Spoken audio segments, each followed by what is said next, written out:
Sitting here with Rob Van Vleet on the Nebraska Truck Hoard auction. I'm Jake Crappie with Crappie's Real Estate and Auctioneers. Just wanted to sit down with Rob and you know, there's a lot of people from all over the nation, other countries, have questions, a little bit of interest in what you do. So we'll just go ahead and get started with some general questions. Where are you originally from, Rob? Are you from right here? No, I'm a South Dakota boy. Raised in South Dakota, spent a little time in North Dakota, and came down here in the early 70s. Finished high school here, and this is where we kind of took off and got our start. Yeah, so did your dad, was he with you when you come down? Yep, Dad brought us here. We were all in high school, and he was wanting to manufacture items, so we started out as a small manufacturer. That was something that we wanted to do, or he did, and of course we're just kids, we come along for the ride, but you know, Dad was a wonderful influence. And so now it's you and you got your family here with you, correct? Yep, I got a couple boys, and my wife works in town, 2 full-time jobs. She's a saint, so we're lucky to be here.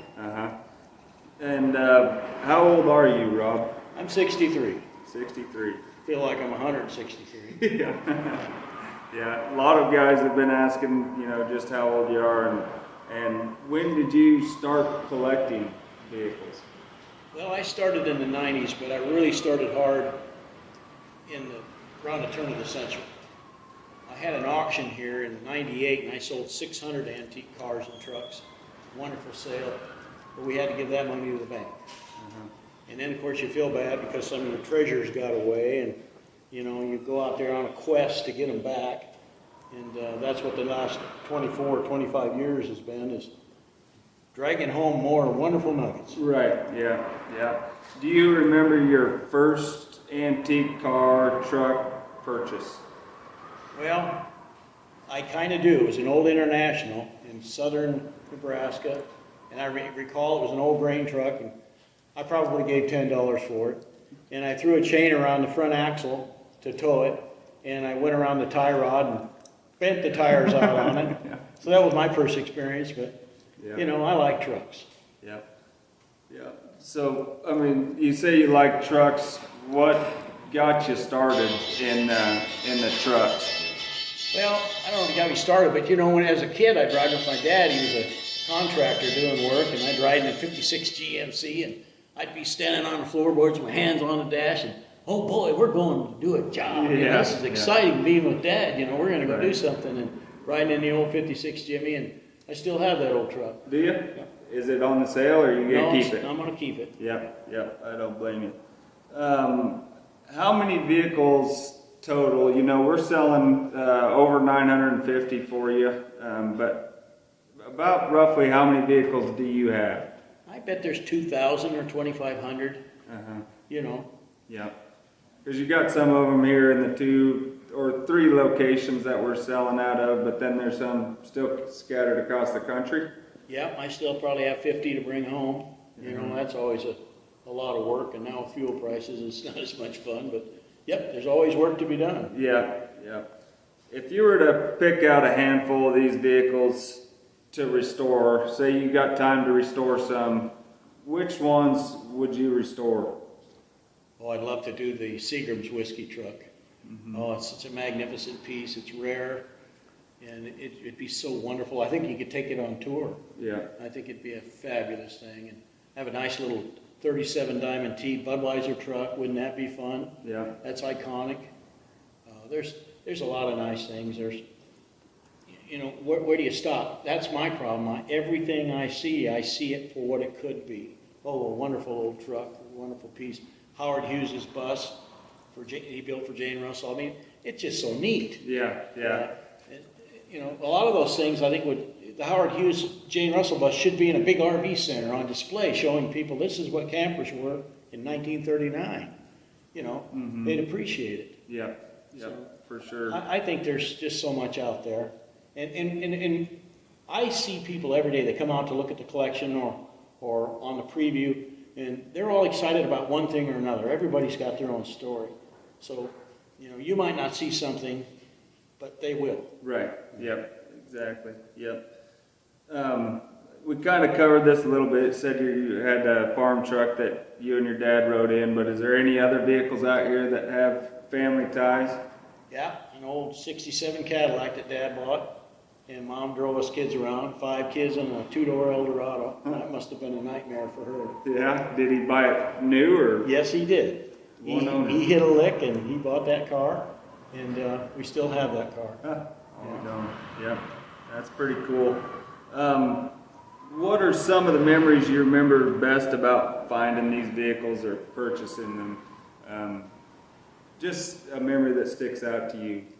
Well, my first old cab over Bubble Nose was in Colorado.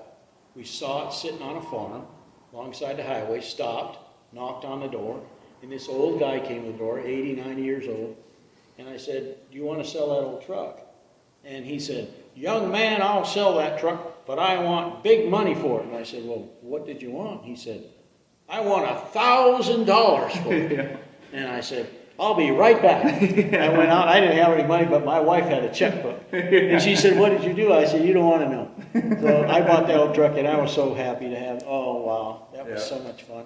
Yeah. And that's one of the reasons that I want to sell this stuff. It's because I've got so much stuff out here. It's embarrassing, but a lot of people over the years have come and wanted to buy things, young guys, and I say, "No, it's not for sale," or "It was too much money." You know what? That's kind of mean. I would like to get this stuff out to someone else that would enjoy it. You know, a young guy ought to be able to come here and buy an old pickup like I did. Right. It's not fair that an old geezers like us have gathered all this stuff up and we're hoarding it. You know, I know how I felt about old guys. "No, it's not for sale." Well, guess what? It's for sale. Yeah, it's for sale. October 26th and 27th, it'll be on the block. So, was there any weird trades that went on dealing for any of these vehicles? I mean, did you trade a cow for one, or did you? I traded an old pickup for that fudge snow plane that came from Canada. That was fun. Most of the time, though, you have to trade cash. Cash, yeah, greenbacks. Yeah, yep, that's what they bet. want. Yeah. You know, you kind of covered it a little bit, but what was the main reason, you know, for finally deciding to sell this collection of yours? You know, you've been working at it for a while. You know, a lot of times in our business, we see guys, they collect stuff like this and they hold on to it until they're passed away, but you decided to go ahead and let go of it, you know, now. Yeah, I think it's important. For me, it was important to let go of it on my terms. If I leave it to my wife, she won't even know what it is. And it wouldn't be fair. I'd like to at least try, and you guys are really helpful. Crappies is a wonderful organization. Let's try to do it on our terms. Let's tell people what's here. Let them look at it. If they either want it or they don't. Mm-hmm. But we have to do it on our terms so that, you know, we do ourselves Right. an injustice if we don't. Yeah. So that's important to me, sell on my terms. You can wait till you're 90. And another thing that's sad, Jake, is you go out there and there's wonderful stuff out here. It's all wonderful, but it deteriorates. Everything deteriorates, and you leave them sit. You go out and look at something that's been sitting there for 20 years. It's not the same, you know, and it's not fair to just let it sit there and rot. Right. If there's value, if there's desire, if someone wants it, we kind of need to get that stuff out. Yeah. Otherwise, it's just going to dissolve on the prairie. Yeah. That's just ridiculous. Which, I mean, you picked a prime location in the United States to store this stuff collected just because of the weather and whatnot we have here in western Nebraska. We're pretty dry, and a lot of vehicles show that. You know, there isn't a lot of rust here. Yeah, there are a lot of old trucks out here that have original spray paint on the bottom of them, and they're incredible. And there's a little everything, but there's a tremendous amount of quality here. You know, these poor folks back east, they start with crap and they build wonderful things, but they'd be better off to come out here and get something rust-free. Start with that. Yep, for You know, sure. and I hope this offering helps someone. Yeah. You know, a school teacher and somewhere in Pennsylvania that's trying to do a car, he needs to come out here and find these parts. Yeah, and that brings, you know, up another point. You know, you got a good crew around here. Some of the guys, and I'll bring this up a little bit later, but worked for you since I can remember knowing you. But that is another point. You know, we need to portray to the audience here is that if you just want one piece off a vehicle, we're willing to help you get that one piece off, and Rob's crew will assist in that. Yeah, we'll help. I'd like it if you came out and kind of, we're there. We don't want to do it without you here, but I think that's very important, because if you've got a project, you need this or that, take it. Right. And we're in the scrap business, so we'll deal with the rest.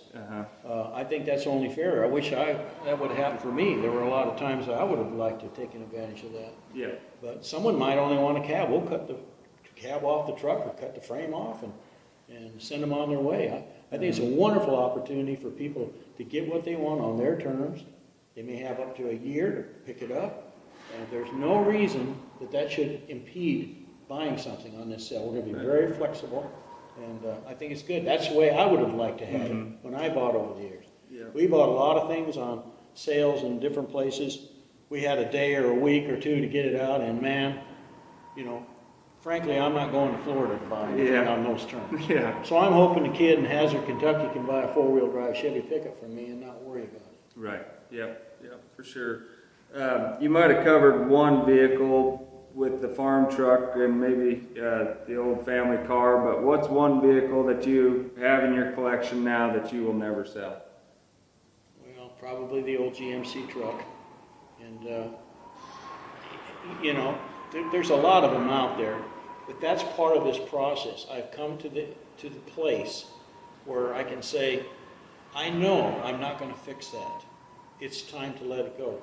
There's 100 of them out there. You have delusions of grandeur. I'm going to fix that up. I'm going to do this. No, you're not.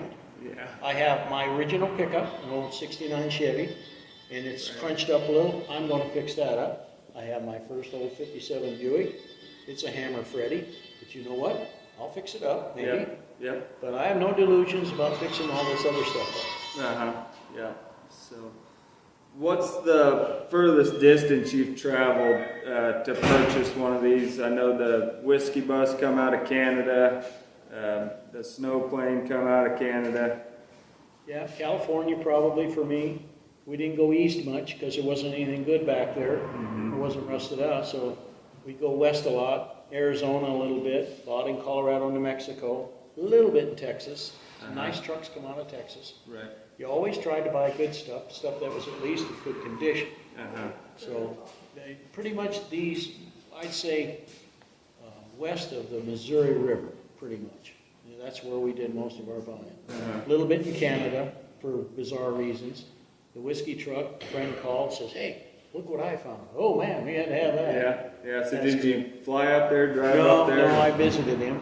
Yeah. And he took me up and showed it to me, and of course we were able to negotiate a deal. I sure hope that finds a home. Right. It's a wonderful piece. Yeah, that is a nice piece. One made. And in relatively good condition for its age. Well, it's actually just a pattern almost. I mean, it's going to need restoration, obviously, but that's what people are doing now. We've got some wonderful, talented, skilled people. I'd like to see that be a focus on a TV show. They could do a year-long restoration program, or 2 years. Right. Do a series. And I think there's an opportunity there for that piece. Yeah, for sure. What's the strangest way you ended up purchasing a vehicle for your collection? Whether you were at a benefit or just something that you just went to a place and you didn't have any idea. I mean, I'm sure you always are thinking about buying a vehicle wherever you go, but what's the weirdest place that you come up with a vehicle at? Well, we went to the national truck shows and they would have a little benefit auction and someone would sell an old truck or two to try to raise money for the program. You'd always buy something there. But it sounds bizarre, but I was in the scrap business. You'd go to Denver, sell scrap. There would be some nice old piece coming into the scrapyard, and they're going to smash it. And you just couldn't let that happen. You'd have to bring it home. So a lot of stuff was saved from the scrappers in the metropolitan areas. In Omaha and Denver, places like that, Salt Lake, you'd see this fabulous thing come in you just had to have. A lot of opportunities in the scrapyard. But the trick with the scrapyard is you have to be there. Within an hour or two, it's gone. Right. So a lot of it's fate. You see a really cool old Kenworth come in, and if you don't buy that truck, it's going to be gone forever. Yeah. So I'm tickled that some of it got saved. Yeah. Where did you find your diamond in the rough? I mean, the one vehicle that you found that you think highly of. Well, there's a little 1-ton Diamond T wrecker here, and I grew up, part of my teenage years were in Kimball, Nebraska, and there was a Dairy Queen, and I recall that Diamond T truck in the early 70s driving around Kimball, and guy told me he had one in Kansas for sale, and we negotiated a deal, and went and got it, and it was that truck. Same truck. So the truck went from Kimball to Kansas to here, and it was just fun. Fate, like you said. I mean, Fate. And then in '98, I sold 600 old trucks, and then went to a big sale in Kansas and bought some of my trucks back. Did you? So Yeah. it's kind of the junk exchange program. Yeah, for the sure. trade. For sure. You know, I tell you, Jake, I wish I was wealthy. If I was, I would give all this stuff away. I would like to see every piece of it go to somebody that had the energy and the enthusiasm to do something with it. I'd really rather do that, honestly.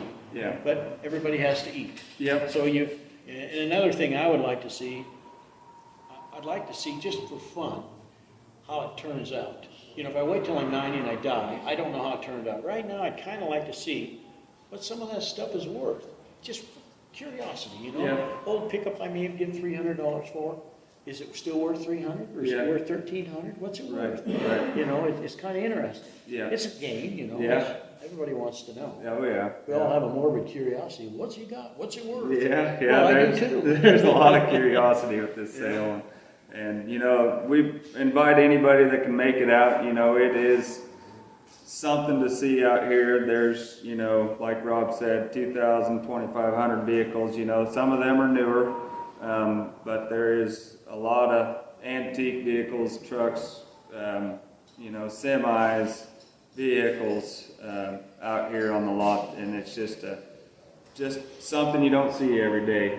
You know, Jake, I took an old tank retriever. It's a big, ugly truck. It's on the auction, World War II.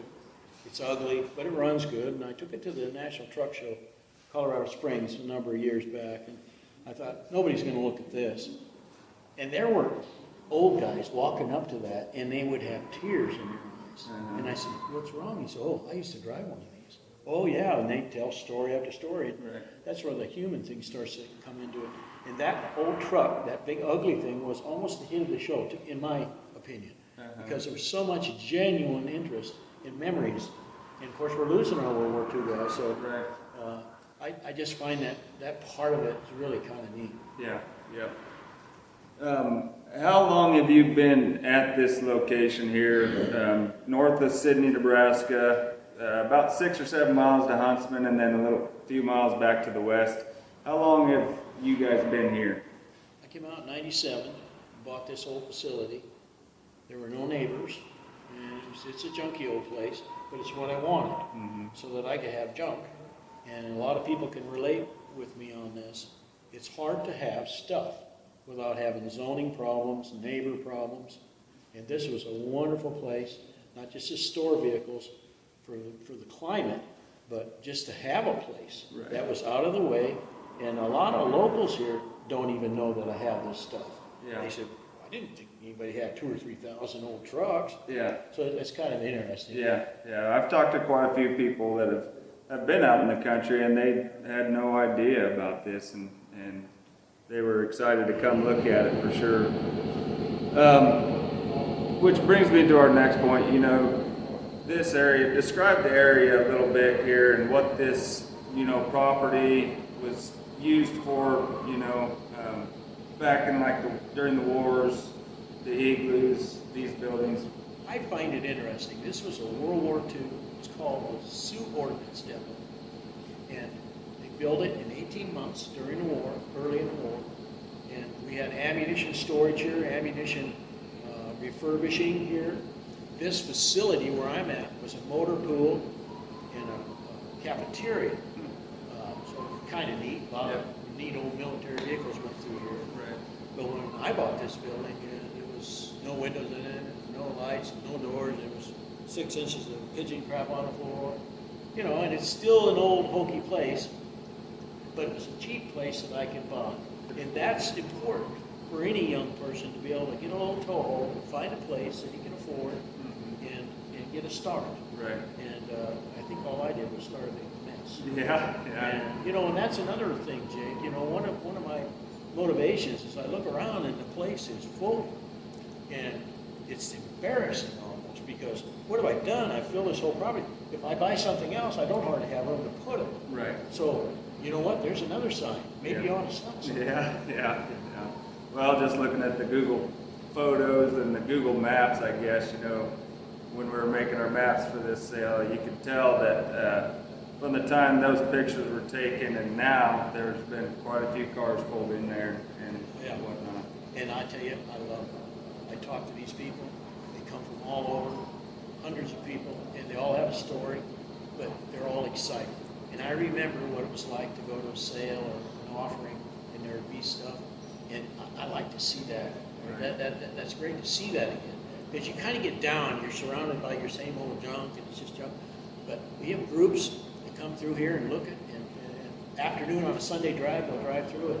And they love it. They say, wow, this is like a museum. I said, I never thought of it that way, but it kind of is. It is, yeah. It's a lot of fun. And it'd be a little bit sad to see a lot of it go, but, you know, nothing stays the same. Yeah. Change is the only constant we deal with, so let's deal with it. Yeah, for sure.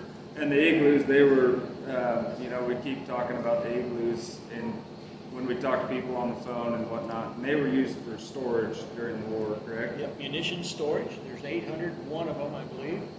They were 52 feet across, 16 feet high, cement covered with dirt, and that was World War II technology designed in like 1939. Okay. So the theory, I think, was that the Japanese Zeros couldn't get this far inland to bomb us. So we stored a lot of our ordnance here. 2 railroad tracks come here. In Sidney, Nebraska, we have the UP Railroad and the BN. They cross here. So they built their ordnance depot here. Logistically, it made a lot of sense. And 6,000 people worked here. But in '72, the government said that's enough, and they sold it out to a consortium of farmers. Right.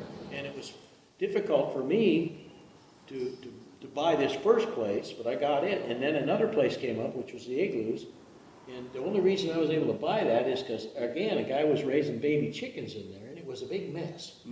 But you know, when you're poor and you're young, you know, you got to work at it. Yeah, It's called a fixer-upper. Yeah. So we were able to buy that property and have more room. And it's fun to have the room. But again, after you fill the room up with crap, what's the plan? Right. Yeah. I never really had a plan with old trucks. I just liked looking at them. You drag an old truck home, you park it, you look at it, and you go, wow, that's cool. Because old trucks tell a story. Old trucks represent production and work. Yeah. And they're optimistic. It was a robust investment to buy an old truck. It's going to go out and do something. We're going to farm, or we're going to log, we're going to haul milk. We're going to do something. Isn't that exciting? You know, we're going to produce something, you know. Cars are okay, but trucks produce something. They were workhorses, you know. Yep, for They sure. helped build the country, especially the old ones. I think they're just special. Yeah. Talking about stories, you know, we got kind of a one-of-a-kind item on this auction is the boat out there, the big boat. That What's boat the story? is really cool. It's a Higgins boat. Higgins made the landing craft for World War II, and I think he won the Medal of Honor, but not a medal, a significant World War II medal for the war effort, because they made all the PT boats and landing craft and all that. After the war, they said, what are we going to do? We have fine, wonderful boat people, woodworkers, boat builders, so they started to make pleasure cruisers. That pleasure cruiser was sold new to, I think, the sheriff of Portland, Oregon. And I may get this a little wrong, I have paperwork. And he was kind of a ne'er-do-well. So this guy was in it kind of with the mob. Okay. And he eventually got thrown out of office for general douchebaggery and theft. And, you know, he was kind of a scumbag. Right. And that boat was his. He'd take the mob and them guys out on some lake up there, and they would do their deals. Well, I got this boat from an airplane guy. We did some goopy trade. I don't remember what it was, propellers or something. And I brought the boat home. It has a wonderful, modern, up-to-date trailer that you can tow it home with, but a Higgins is a rare boat. I'm told that the screws in that boat are worth $1,000 because they use their own special screws. I'd love to see that boat go somewhere because you know, it's dry out here, but nothing lasts forever. Somebody needs to take that old boat home and fix it up. It's got an international motor. It's just cool. Yeah. But Higgins is a significant manufacturer of boats. Yeah. A lot of history there. Yep, for sure. You know, there's a lot of unique things. You know, one thing that kind of catches my eye, and it's nothing special, but the cutaway training motor. You know, I always thought those were pretty unique. Going back to the greatest generation, World War II guys, the PT boats, or not the PT boat, but the landing craft had a 671 Detroit in them. And I have one that is a cutaway to teach the young people how they worked. You know, it was a training aid. And I think I have the only one. And I sure hope somebody with a museum buys that, because it's spectacular. Of course, I like Detroit engines. Right. They're going on to be an iconic thing in the truck industry. But to see that engine, that cutaway, it needs to be somewhere where other people can see that. It's significant. It's really cool. Yep, we got a little bit of everything from cars, trucks, motors, barber chair, Harley Davidsons. There's some signs, a few Signs, nice WT signs. There's some early big cardboard displays of Chevy trucks, came out of a Chevy dealership. If you're a Chevy truck guy, be sure and look at those, because they're significant. They're rare. They're the only ones I've ever seen. I kept two, and I want to sell the rest. I can't, you know, I don't know where to put them. Right. Yeah. Somebody needs to put those up there. I think from the mid '50s to the early '60s vintage. So those are cool. Yeah. What is a vehicle that you had in your collection that at one point in time that you sold, you wish you had that one back? Oh, easy. Yeah, 98, your mom sold my 1958 Kenworth. And that was a nice truck, and they drove it off. And got good money for it, that was great.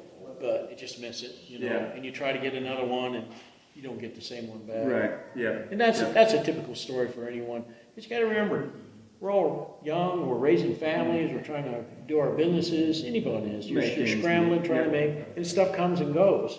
I had a '57 Buick convertible that I wanted real bad. I got it, and I wound up trading it for a big piece of property. And then I wound up selling the property, making a pretty good profit on it back in the '90s. So that was great. Yeah. But you missed the car. So I bought another '57 Buick convertible in Canada. It's here on the auction. But you know what? I'm not going to do anything with it. Somebody needs to get that car. Yeah. Yeah. You know, it's a shame to see it sit there, because those are wonderful automobiles. Yeah. Yeah, for sure. And another, you know, kind of unique thing, you don't see a lot of them, and we got quite a few of them here, is Hemi engines. Yeah. Yeah, and you know what? I'm ashamed to say it, I didn't even know they were here. Some of them old Hemis, and then there's an old truck with a Hemi and some cars. Well, they make rat rods and cool stuff out of them. Right. I bet you nickel a lot of them run. Yep. You know, and another thing I'd like to make sure people understand is that a lot of these old trucks, I backed them in where they're sitting, they ran. You know, Right. a lot of this stuff ran. It's not all derelict junk. It's old, it needs work, but you know, it's up and going when I put it there. Yep, for sure. And I'm sure that you've heard us say, you know, it's not the things you buy at an auction you remember the longest, it's those things you don't buy. What's one of those things? I was in Kansas, and they had a Dodge, it was a streamlined tanker, gas tanker, and it was really bad, in bad condition. And I just couldn't buy it. It's in a truck stop, I think, somewhere now. But, you know, a very important thing in life is that you have to realize that it's not always your turn. Right. And we all take turns. And sometimes it is. And I've had plenty of my turns. I bought a lot of stuff, and this is part of my motivation for selling. I don't want to harp on it, but I'd be at an auction, and I would buy what I wanted. And there's a handful of young guys there, oh, geez, I sure wish I could have had that. And you know what? It is a little greedy, and it's kind of cruel, but it's life. You know. But you know, generally speaking, when things sell, it has to be a generational shift. Somebody has to die, and I'd kind of like to do it before I die. I'd like to, you know, do that. I've always thought that, you know, the sales that we've conducted and stuff, you know, we've had a lot of sales, estate sales for people that have passed away, and you know, it does kind of make you a little bit sad that guy, you know, especially the guys that come through the Depression and made it farming and whatnot, and built up a successful operation, you know, and then they pass away and they don't really get to see what all their hard work accomplished. I mean, it would be pretty tough. Yeah, it is. And my dad always said, geez, I want to hang around. I'd like to stick around and see how it all turns out. Well, you know what? You can't. Yeah. So at least this one, God willing, if we're able to get through this sale, Yeah. No. we'll see how it turns out. Yeah.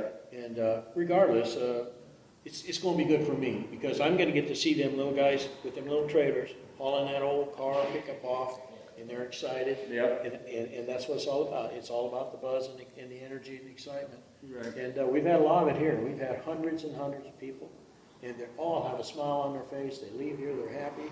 Yeah, yeah, even people walking around today, the wind's blowing out here in western Nebraska, but they're out there today checking things out and just smiling from ear to ear. Yes, they are. They're tough, and they're dedicated. Yeah, yeah, for sure. Just a reminder, the auctions are the 26th and 27th of October. You know, like Rob might have said, you know, you got a year of free storage to come get your vehicles. You know, we'll help you load in any way. We got a lot of means for loading, forklifts, payloaders, do whatever we can to get you loaded. So don't worry about getting any of your purchases loaded. We can take care of that. Is there anything else that you want to add, Rob? Some folks are coming out for the sale. They're going to be here. They're always welcome. It's an online sale, obviously, but it's kind of fun just to be around. Yeah. Just to watch it, Right. talk about it. Yeah. Everybody has stories. Yeah. You can't go to a car place where they're not exchanging stories. Uh-huh. So this is going to be a big exchange. Yeah. A lot of stories are going to go back and forth here. It's going to be a little piece of history. You Yeah. know, it is kind of sad to see stuff go, but it doesn't really go. It just changes. Yeah, yeah, for So, sure. You looking that'd forward be to it. Interesting to see where these are, and I'm sure Rob would enjoy if you do take a vehicle home and get it restored and running and send him a picture or whatnot. He would dang sure enjoy that for sure. So You know, Jake, I've made a lot of Diamond T friends. Most of them older guys that take an old Diamond T home and they restore it. Fabulous people.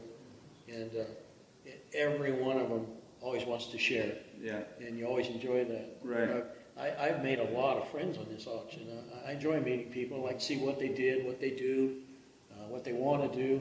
And this has been great for me. Yeah. So I appreciate the opportunity. I'm glad Yeah. you guys are helping. yeah. If anyone has to have an auction, they'd be wrong not to have you guys do it. Well, we appreciate that, Rob, for sure. We've been doing business with Rob in more than one way, selling him stuff, helping him out. Yeah, but your mom has sold me hundreds of vehicles. Yeah, yeah, for sure. So, well, I think we're gonna wrap up the interview. We hope to see you guys out if you can make it out. You know, official preview is October 14th, 15th, and 16th, coming right up. Sale again is the 26th and 27th. There'll be 3 total sales. They're splitting it up with this amount of items. We're gonna split it up into 3 auctions. Online only, like Rob said, you know, but if you can make it out, you know, even if you don't have the means to purchase anything, we hope you can get something bought with this, you know, amount of pieces. But just to come see it, you know, is something I've always been amazed. Every time I drive through here, I see something new. Yep. So, Yep, there's something for everyone. There aren't just cars and trucks here. yeah. Yeah.